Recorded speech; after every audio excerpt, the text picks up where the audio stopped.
Yo, what is up guys?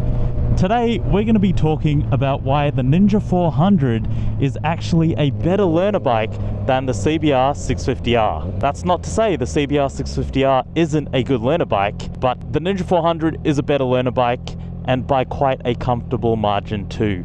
So for the purposes of this video, we're assuming both bikes are stock for stock. All CBR 650Rs in the Australian market are restricted from the factory, so all of them are LAMS approved. And that brings me to my first point, the power discrepancy. So one of the biggest reasons learners go for the 650 over the 400 is because it's a bigger bike. It's a 650 over a 400. It is pretty much right at the top of the learner category in terms of engine capacity.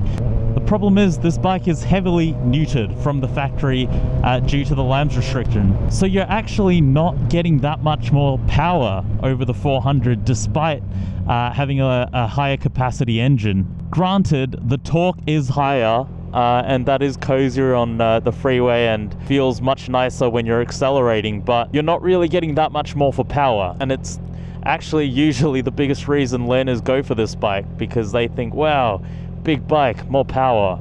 And then they'll find that their new toy is just able to beat their mate's R3 or their mate's Ninja 400 and not by much.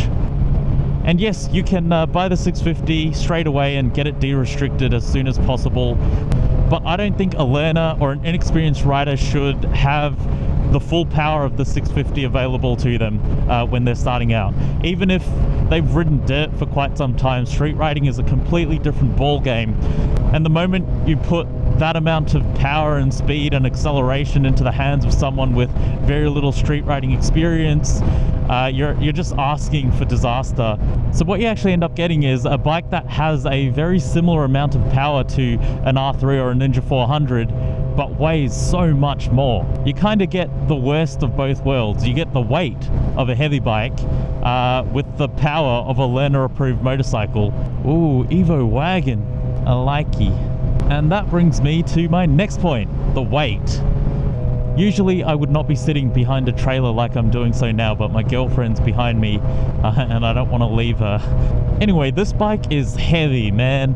It is heavy, and it is genuinely something that left me with a surprised Pikachu face when I first rode it. You can go watch my first impressions video and you'll see that I was actually surprised. Like, I knew that on paper this is approximately 30 to 40 kilos heavier than the Ninja, which is huge when you're talking about motorcycles in the learner approved category, right? Like, there's not a lot of power, so add 40 kilos on top and man, that makes such a big difference. Now for someone like me, that's not a huge deal. I've been through 3 different bikes and I've been riding for a few years. I just needed to get used to it, you know. When I went out into the hills, I needed to get used to flinging that extra weight around. But for a brand new rider or someone who's fairly inexperienced, the weight makes such a big difference at low speeds. The low speed maneuverability of this bike is crap compared to the Ninja 400s, and it's because of the weight. It's not forgiving at all. Even when you're off the bike and trying to move it around your garage, you are like 10 times more likely to drop this thing because of how heavy it is. It's not pleasant. And if you're a smaller person, yeah, you're just going to notice that difference even more. And these little things that don't really faze people who have a bit of experience under their belt when it comes to motorcycles would make such a big difference to inexperienced riders and learners. Little things like coming to a stoplight and tipping the bike over onto one foot. A learner is a lot more likely to screw that basic maneuver up, and on a bike like this, it's a lot harder to catch than if you made the same mistake on a lightweight sports bike like the Ninja 400 or the Yamaha R3. I also forgot to mention the CBR 650R is a little more difficult to maneuver at higher speed because it's got lower clip-ons than the Ninja 400 does. This also means that longer journeys are a little more uncomfortable and you have to use your core and your legs a lot more than you do with the Ninja 400 to take weight off your wrists. And this bike is actually, you know, not just physically bigger and heavier, it's wider because it's a 4-cylinder engine, so it's wider, and the seat is also wider. So the seat height may seem quite similar to that of a Ninja 400's, but the extra width on that seat makes it quite a bit of a different experience. I can comfortably flat foot the Ninja 400 with a pretty solid bend in my knees.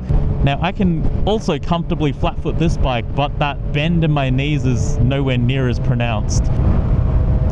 Holy what a wanker, just to get caught at the next red light. And now onto my last point, cost. Now this is weaker of a point because cost is subjective. That being said, this cost pretty much twice as much as I got my Ninja 400 for. Then there's also the fact that here in Victoria there are different categories of registration for motorcycles depending on the engine capacity. So the Ninja 400 is under 500cc, which means you pay less on rego, you pay less on insurance, and of course fuel is way cheaper when you're on the 400 compared to this. Now granted, this is de-restricted, but man, I got the shock of my life when it came to the fuel consumption on this thing, which I'm not too thrilled about because I really did get used to the functional aspect of spending less on fuel. Everything's just cheaper on the Ninja 400. Fuel, maintenance, rego, insurance. So it's not just that initial investment that you put into the bike, you know, which is already eye-watering enough. This is double the price of a Ninja 400 pretty much in the second-hand market. There are the ongoing costs. So there you have it, guys. That's why I think the Ninja 400 is actually a better bike if you're a brand new rider or if you're looking for something a little more forgiving than the CBR 650R. Plenty of people start on a CBR 650R and they love it. And I agree, it's a really cool bike. But that being said, there is a reason that I'm still hanging on to my Ninja 400. The plan was to sell it as soon as I bought this, but after buying it and riding it, I realized that I'm gonna hang on to my 400 a little longer, and I'll make a video on just why that is. So I love this bike, it serves its purpose, but I think there are many people out there who think, just like I did, that the Ninja 400 is nowhere near as good as the 650R because it costs so much less and its engine is a lot smaller. I learnt from practical experience that it's not actually the case.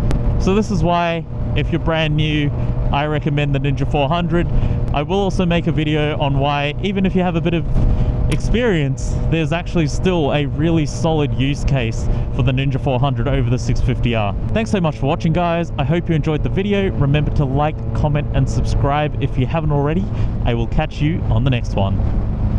Dun, dun, dun. Dun, dun, dun, dun, dun, dun. Dun, dun, dun. You say you got them guns, but I've never seen you bang. You say you got them drugs, but I've never seen you slang.